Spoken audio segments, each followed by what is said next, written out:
كتاب الله وأحسن الهدي هدي محمد صلى الله عليه وسلم وخير الأمور عوازمها وشر الأمور محدثاتها وكل محدثة بدعة وكل بدعة ضلالة وكل ضلالة في النار.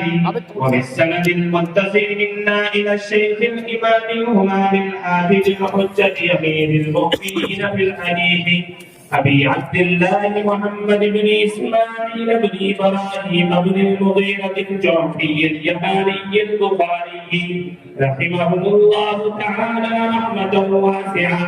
اللهم انفعنا بعلومهم وعلومكم أجمعين آمين يا رب العالمين. أنه قال: باب قول الله: ونضع الموازين القسط ليوم القيامة وأن أعمال بني آدم وقولهم يوزن. وقال مجاهد: القسطاس العدل بالرومية، ويقال القسط مصدر المقسط وهو العادل، وأما القاصد فهو الجائر. وبه قال حدثنا أحمد بن إسحاق قال حدثنا محمد بن فضيل عن عمارة بن القعقاع عن أبي زرعة عن أبي هريرة رضي الله تعالى عنه قال: قال النبي صلى الله عليه وسلم: كلمتان حبيبتان إلى الرحمن خفيفتان على اللسان ثقيلتان في الميزان سبحان الله وبحمده سبحان الله العظيم. بسم الله الرحمن الرحيم. باب قول الله تعالى: ونضع الموازين القسط ليوم القيامة وأن أعمال بني آدم وقولهم يوزن. وقال مجاهد: القسطاس العدل بالرومية، ويقال القسط مصدر المقسط وهو العادل، وأما القاسط فهو الجائر.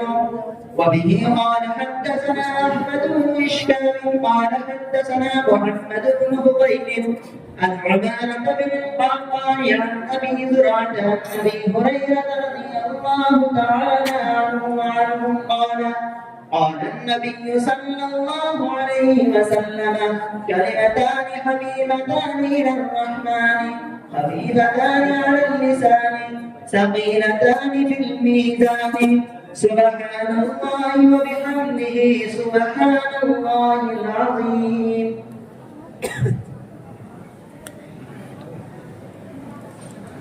بسم الله الرحمن الرحيم. الحمد لله رب العالمين، والصلاة والسلام على سيد المرسلين وعلى آله وأصحابه وأزواجه وذرياته وأهل بيته أجمعين، أما بعد. فأعوذ بالله من الشيطان الرجيم. بسم الله الرحمن الرحيم. وأنزلنا إليك الذكر لتبين للناس ما نزل إليهم ولعلهم يتفكرون.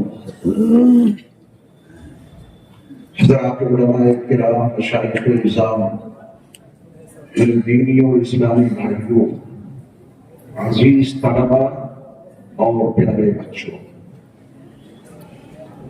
ہم اور آپ اس قدر سعادت مند اور خوشبخت ہیں کہ اللہ کی توفیق سے ہم اور آپ ایک ایسی نورانی بابرکت اور مقدس مجلس میں شریک ہیں جس میں صحیح بخاری کی تکمیل ہونے جا رہی ہے۔ اللہ ہماری اور آپ کی اس حاضری کو اپنی بارگاہ میں اس عنوان سے قبول فرما لے کہ اس پورے مجمع میں سے ایک ایک فرد کو مغفرت کی بھیک مل جائے۔ اللہ ہم سب سے راضی۔ بڑا احساس ہے کہ اس عظیم ادارے کے بانی، ادیب شہید، محدث جلیل حضرت مولانا محمد صادق صاحب دامت برکاتہم العالیہ عالمت کی وجہ سے اس عظیم اجلاس میں شرکت نہ فرما سکے۔ اللہ حضرت مولانا کو شفا، صحت طاقت قوت عطا فرمائے۔ ہم اور آپ اپنی حیثیت کو بھی سمجھ لیں۔ طلباء عزیز کے علاوہ جو ہمارے یہاں اور شرکاء ہیں ان کے تعلق سے، اور جو میری اپنی حیثیت ہے اس کے حوالے سے، اس ادارے کے جس شیخ الحدیث میں یہ صحیح بخاری پڑھائی، تمام احادیث کا درس دیا، کیا وہ ان طلباء کو آخری حدیث نہیں پڑھا سکتے تھے؟ اور یہ طلباء جس درسگاہ میں صحیح بخاری کا درس لے رہے تھے، کیا اسی درسگاہ میں اس آخری حدیث کا درس نہیں لے سکتے تھے؟ امکان تو اس کا تھا، لیکن کس طرح کسی مسجد کے امام کسی ایک نماز میں آنے والے کسی مہمان کو صرف عزت دینے کے لیے، نماز پڑھانے کے لیے ان کو پڑھا دیتے ہیں۔ بہت ممکن ہے اور ایسا ہوتا ہے کہ موجودہ امام آنے والے مہمان سے بہت اچھی نماز پڑھاتے ہیں، قرب بھی بہت عمدہ ہے، اعتدال بھی بہت ہے، بس ایک اعزاز ہے، اس کے حوالے سے کسی مہمان کو آگے بڑھا دیتے ہیں۔ یہ تو میری حیثیت ہو گئی۔ عزیز طلباء کے علاوہ جو ہمارے سامعین یہاں شہر سے دیگر مقامات سے آئے ہیں، آپ کو بھی اپنی حیثیت کا احساس رہنا چاہیے۔ اعلیٰ درجہ تو یہی ہے کہ تکبیر اولیاء کے ساتھ نماز میں شرکت کی جائے، لیکن اگر کوئی صاحب قائد افیلہ میں شامل ہو جائیں تب بھی ان کو جماعت کا ثواب مل جاتا ہے۔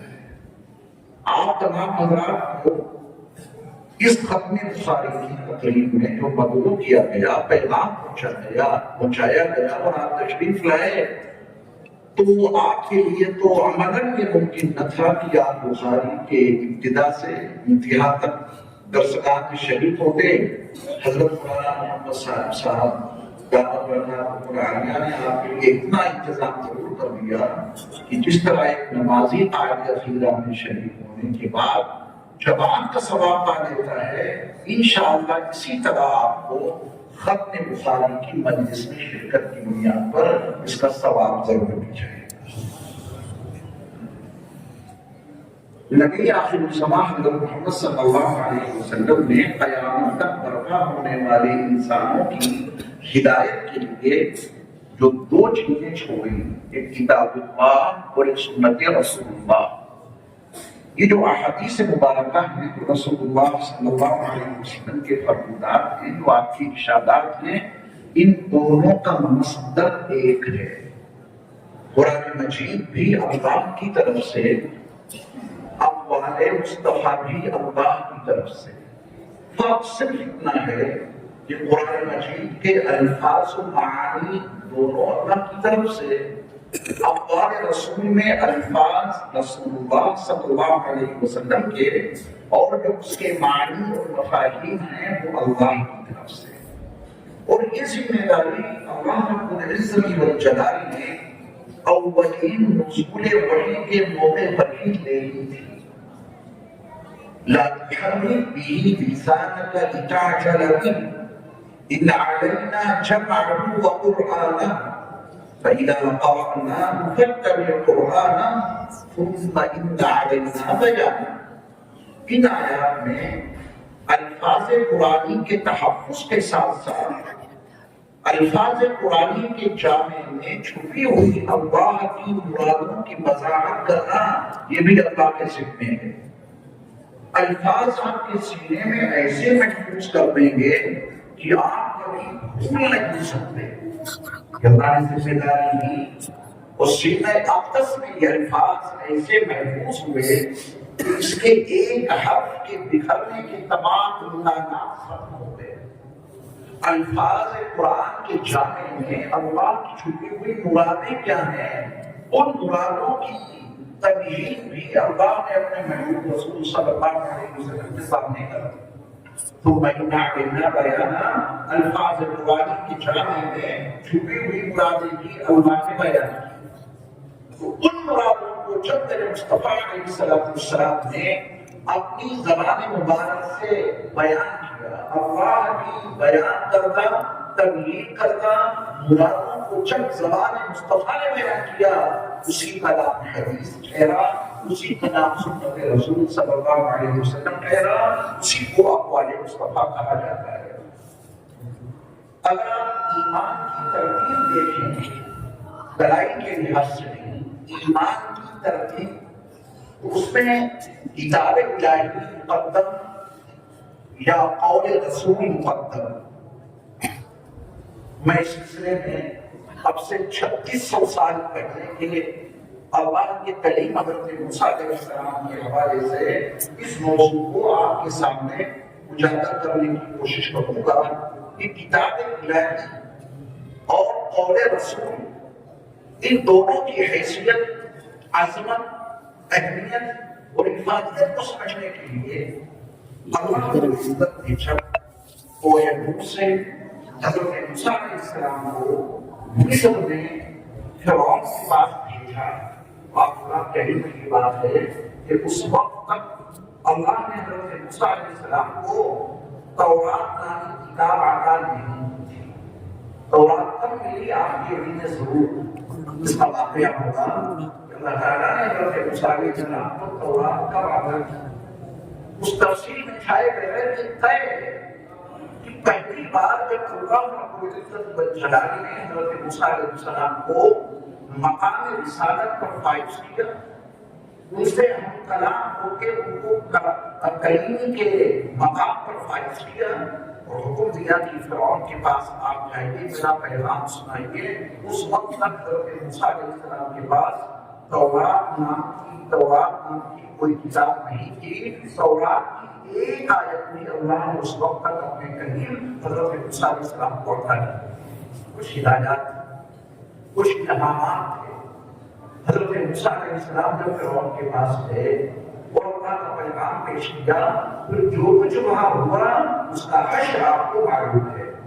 فرعون اس کے تمام حمایتی غربان ہوئے اور حضرت موسیٰ علیہ السلام اور تمام بنو اسرائیل بحر کلثوم کو عبور کر کے وادی سینا میں پہنچے۔ یہاں میں سب سے بڑا سوال یہ ہے کہ فرعون پر جو اللہ کا عذاب نازل ہوا، فرعون کے اوپر جو اللہ نے ہلاکت مسلط کی، اس کی تباہی مقدر ہوئی، اس کے جہنمی ہونے کا اعلان قرآن میں موجود ہے، یہ اس بنیاد پر کتاب الہی کے انکار کی بنیاد پر یا قول رسول حدیث موسیٰ کے انکار کی بنیاد پر؟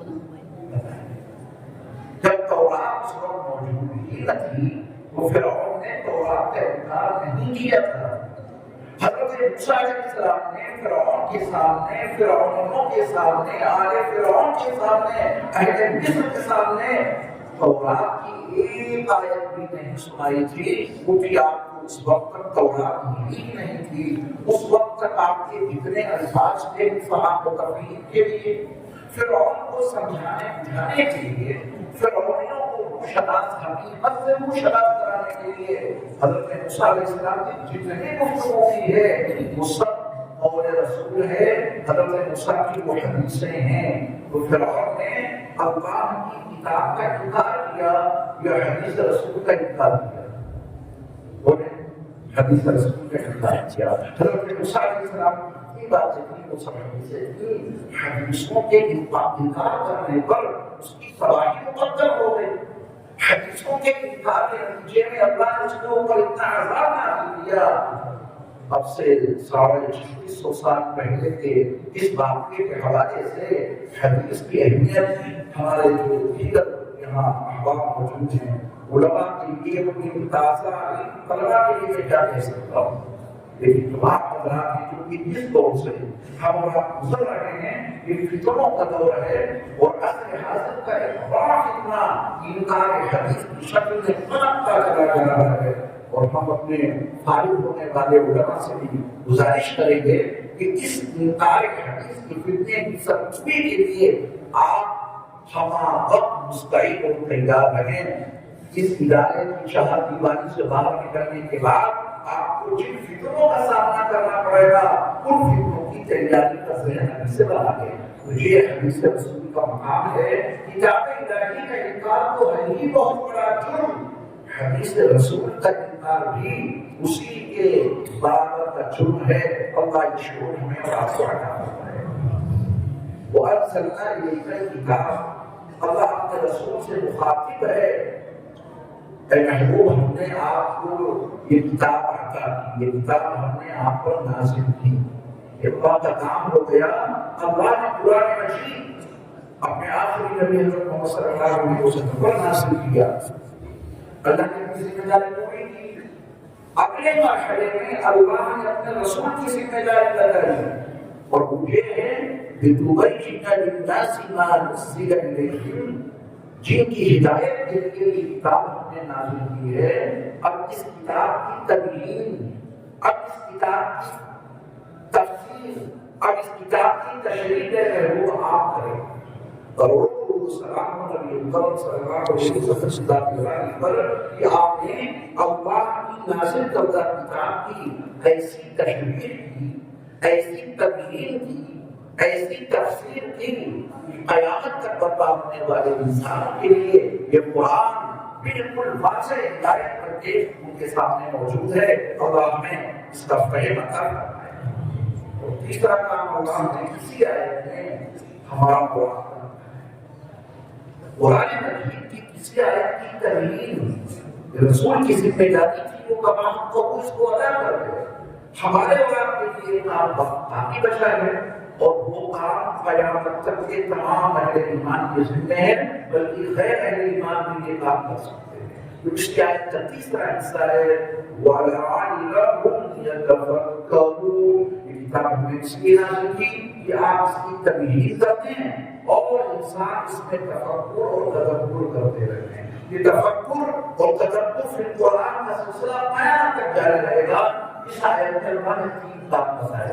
اللہ نے اپنی ذمہ داری بتائی، قرآن میں نے نازل کیا ہے اور قرآن میں میرے مصطفیٰ کا ایک حرف بھی شامل نہیں. یہ سب کچھ اللہ کا کلام ہے.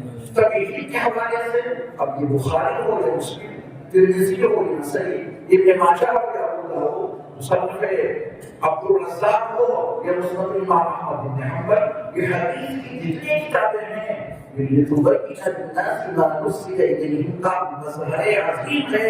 ہماری اور آپ کی ذمہ داری باقی ہے، وہ قیامت چلتی رہے گی. وَلَعَلَّهُمْ يَتَفَكَّرُونَ. اور یہ قرآن ہم نے نازل اس لیے کیا ہے کہ اور لوگ اس میں تفکر اور تدبر کرتے رہیں. حدیث کی عظمت کو سوچ رہا تھا کس حوالے سے بیان کروں. دعوت زکریا نے جانے کے بعد تو مجھے ایک سامنے آیت نظر آئی وَوَجْهَ شَطْرَ الْمَسْجِدِ الْحَرَامِ. قرآن مجید کی اسی آیت کے حوالے سے حدیث رسول مصطفیٰ